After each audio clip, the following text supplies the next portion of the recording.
장까지 왔습니다. 이번 주에 아마 끝날 것 같은데요. 어떻게 해야 될지 좀 고민하겠습니다. 어디로 가야 될지 고민을 좀 해보겠습니다. 에스더서도 뭐 10장까지인데요. 금방 끝나버리죠. 한 장씩 했으니까 뭐 2주 정도밖에 안 걸린 것 같습니다. 오늘은 이제 유다 민족들이 승리하는 내용이 나옵니다. 실제로 12번째 달인 아달월 13일이 다가온 것이죠. 파멸의 날, 멸망의 날이었던 그날에 이제 어떤 일이 있었는지를 지금 기록하고 있습니다. 오히려 유대인들이 그들을 혐오하고 죽이려고 했던 사람들보다 더 우세한 상황에 놓이게 된 것이죠. 유대인들의 그 대적들은 원래 하만이 내렸던 조서를 따라서 싸움을 준비했습니다.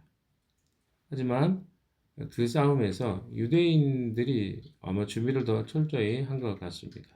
그리고 또 하만의 그 조서와 다르게 그들이 방어하고 싸울 수 있는 또 내용들을 내려갔기 때문에 유대인들이 사실 과거에 굉장히 싸움에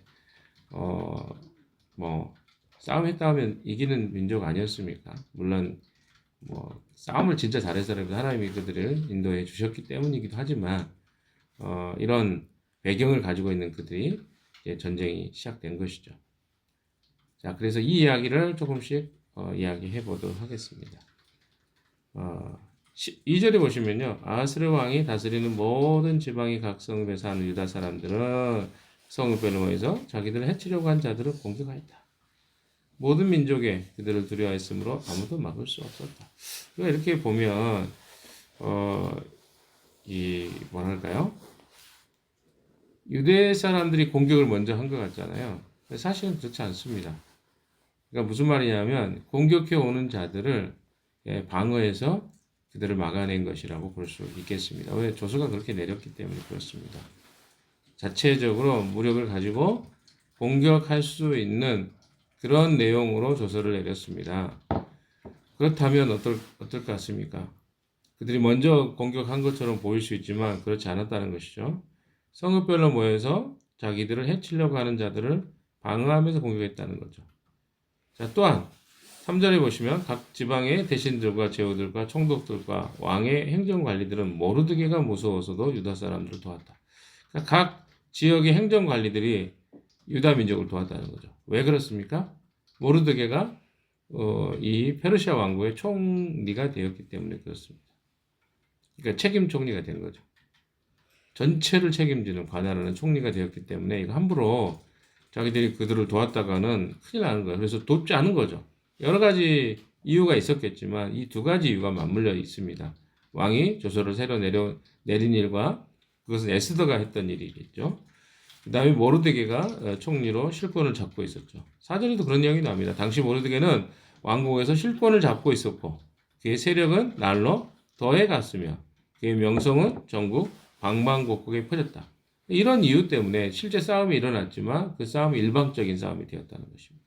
5절에 유다 사람들은 그들의 원수를 다 칼로 쳐 죽여 없앴으며 자기들을 미워하는 자들에게 하고 싶은 대로 다 하였다. 이게 이제 불임절의 기원이 되는 이야기입니다.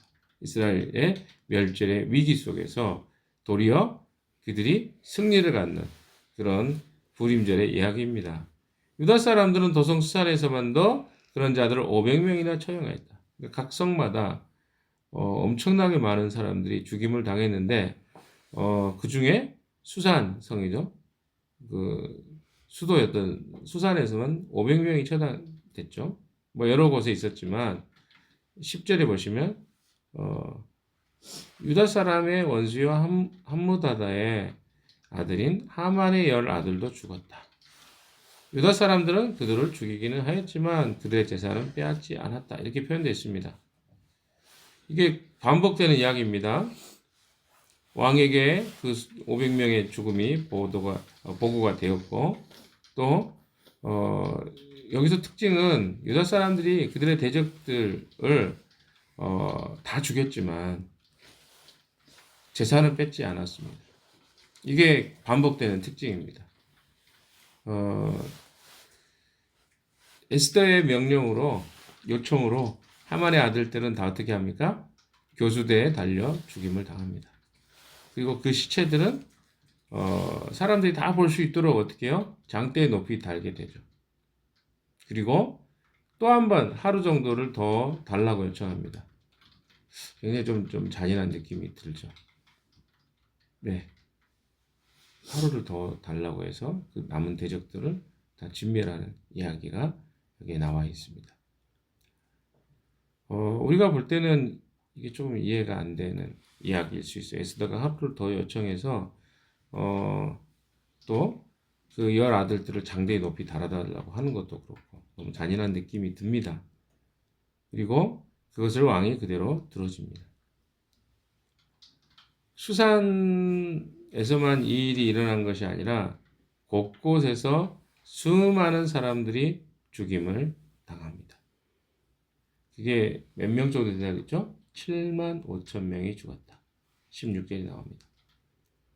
역시 그들은 재산을 빼앗지 않았습니다. 이게 어떤 의미가 있는지. 원래 전쟁에서, 싸움이나 전쟁에서 승리를 하면 그것을 약탈하는 것이 고대 전쟁에서 관습이고 습관이었습니다. 이긴 편은 무엇이든지 닥치는 대로 가질 수 있었죠. 승리자들은 패배자의 영토 또는 재산, 그들의 소유물까지 다 획득하는 것이 전리품이라고 이야기를 합니다. 그런데 여기에서는 그들은 재산은 가질 수 있었는데 안 가졌어요. 왜 그랬을까요? 이게 오랜 악연을 갖고 있기 때문에 그렇습니다. 오랜 악연이 어디서 있었죠? 이것은 이스라엘 백성과 아말렉과의 관계에서 비롯됐습니다. 이스라엘 백성들이 광야에서 처음 만났던 사람들이 아말렉이라고 했죠. 출애굽기 17장에 있던 이야기입니다. 그리고 그 이야기가 흘러 어디까지 옵니까? 사울, 이스라엘의 왕조가 세워지는 시기에도 동일하게 아말렉과의 전투가 있어집니다. 사무엘상 15장입니다. 그래서 이들은 사울이 범했던 잘못을 바로잡고 있는 것입니다. 무엇 때문입니까? 사울은 아말렉 족속을 꺾은 그 아말렉 족속에 승리한 다음에 전리품을 챙겼습니다. 그런데 사실 이것은 금지된 일이었습니다. 그러니까 뭡니까? 하나님 그거 하지 마라 그랬어요. 근데 사울이 했던 이야기가 뭡니까? 그걸로 하나님께 이렇게 예배 드리는 물질로 드리면 안 되나? 이런 이야기를 한 거죠. 그런데 그것이 사실은 그가 최후로 왕위에서 폐위되는 결정적 사건이었습니다. 왜? 하나님은 제사보다 순종을 원했기 때문입니다. 이게 과거에 사무엘상 15장에 기록되어 있는 이런 이 아말렉 족속과의 전투, 특별히 아각 왕 그리고 아각 왕의 후손인 지금 하만의 이야기와 연결되어 있습니다. 그러니까 이 이야기는 아주 오래된 악연과 같은 이야기들입니다. 그 악연과 같은 이야기들 속에 이스라엘 백성들이 과거의 잘못을 뉘우치고 어떻게 하는 거예요? 그 물질을 가져가지 않는 그게 목적이 아니었다는 거예요.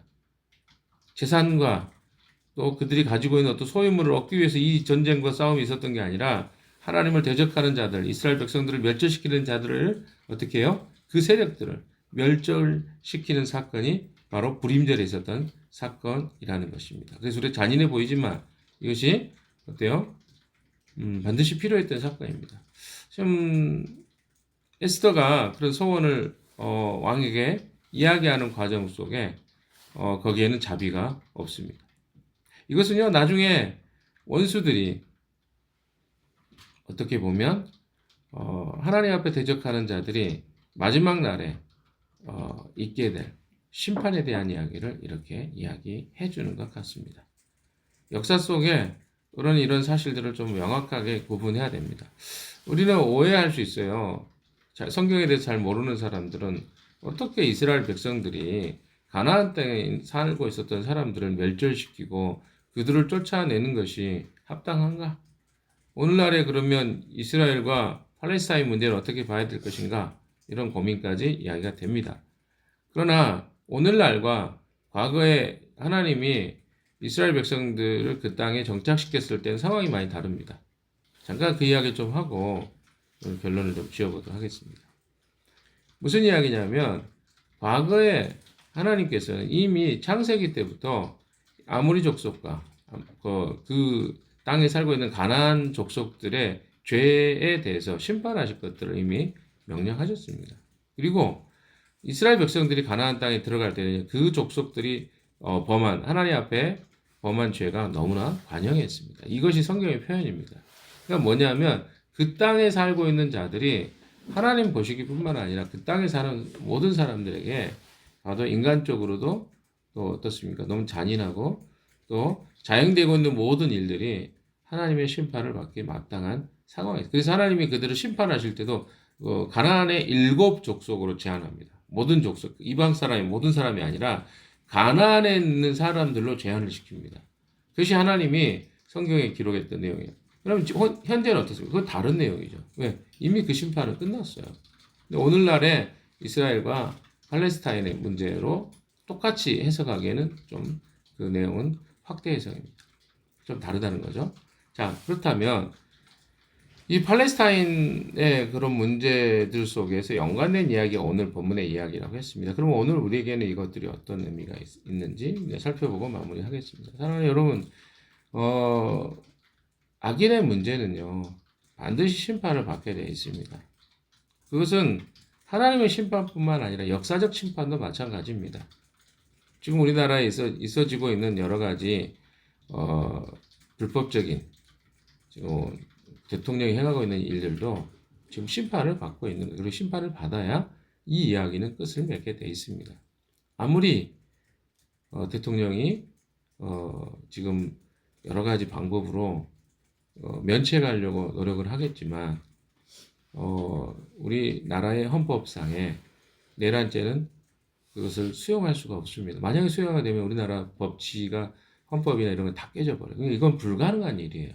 마치 우리가 하나님 앞에 죽으면 심판대에 서는 것과 똑같은 이치입니다. 만약 그렇게 하지 않으면 하나님 불의하신 분이 되는 거예요.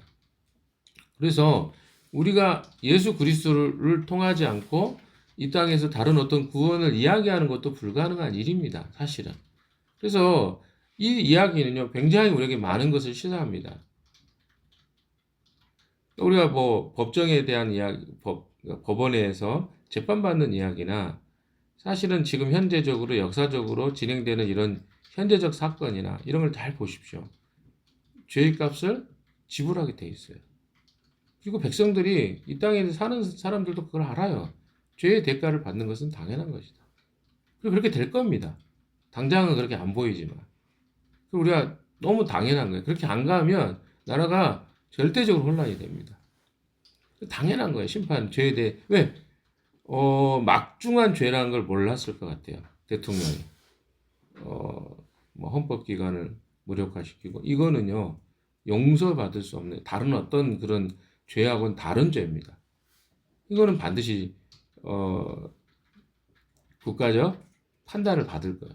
근데 저는 그것에만 해당되지 않는다고 생각해요. 이 이야기가 오늘 우리에게 해당된다. 그러니까 이 땅에 하나님을 알지 못하고 그 하나님과 상관을 없이 살다가 죽음을 당하는 순간에 거기에 심판이 있다는 거예요. 그래서 우리가 하나님을 열심히 믿고 주님을 잘 섬기려고 하는 이유가 그거 아닙니까? 핵심적으로 보면. 근데 사람들은 뭐요? 현상적인 거 보이죠. 마치 심판이 없을 것처럼. 영원할 것처럼. 그렇지 않습니다. 시작이 있으면 마지막이 반드시 있습니다. 여러분이 나이가 들어가는 걸 보면 시작이 있고 그 과정을 진행하고 있는 것을 알게 됩니다. 그리고 반드시 마지막이 오게 돼요. 그 마지막의 시간에 심판이 있는 거예요. 그리고 그 심판의 때에는 무엇으로 심판을 받습니까? 하나님 백성이냐, 하나님 백성이 아니냐로 심판을 받는다는 거예요. 지금 에스더 이야기는 그런 겁니다. 그들을 죽이려고 했던 원수들이 오히려 아하스로의 왕이 좋은 왕은 아니었지만 어찌됐든 하나님의 은혜와 섭리 가운데 이스라엘 백성들이 건짐을 받고 모르드게와 에스더를 통해서 그 백성이 건짐을 받는 순간에 반대로 그를 대항했던 세력들은 심판을 받았습니다. 이게 바로 성경이 우리에게 이야기해 주는 현재적 심판, 그 다음에 종말적 심판. 이 두 가지가 에스더서에는 다 담겨져 있습니다. 그래서 우리가 어떤 삶을 살아야 되는지를 성경은 이야기해 주고 있죠.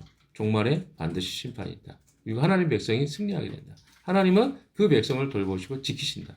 이런 메시지들이 이 에스더서 안에 곳곳에 담겨 있습니다. 네, 오늘 또 우리에게는요, 우리의 삶이 주어져 있습니다. 특별히 지금 시국이 복잡합니다. 그러나 우리 기억하십시오. 반드시 이 문제는 해결이 될 수밖에 없습니다. 왜? 하나님이 공의와 정의가 살아있다면 그렇게 갑니다. 또 우리가 그래서 그것을 위해서 기도해야 됩니다. 우리가 함께 기도하고 있죠. 어제도 10시에 각자마다 기도하셨을 거라고 믿습니다. 물어보지 않겠습니다. 괜히 찔리는 사람도 있을 수 있으니까. 그러나 만약에 어제 못했다면 오늘이라도 같이 기도하셔야 됩니다. 왜? 이미 이 주권은 하나님이 가지고 있기 때문에 그렇습니다. 그 시간에 빨라지는 것도 하나님의 손에 달려 있습니다. 내가 원하는 바인가? 하나님의 주권인가? 이 사이에 혼동이 있을 수는 있겠지만 이것을 어때요? 하나님의 뜻 가운데 기도하면 하나님이 행하실 것입니다. 우리 민족을 위해서 특별히 기도하는 일을 계속 해나가는 이 시간에 함께 동참하시고 또 각 사람마다 조금 다르겠지만 시간이 뭐 다른 장소에 있으면 다른 장소에서 하시면 됩니다. 이동 중에도 할 수 있어요. 그래서 같이 기도하고 또 이 민족이 회복되는 것에 같이 경험했으면 좋겠습니다. 네, 기도하겠습니다.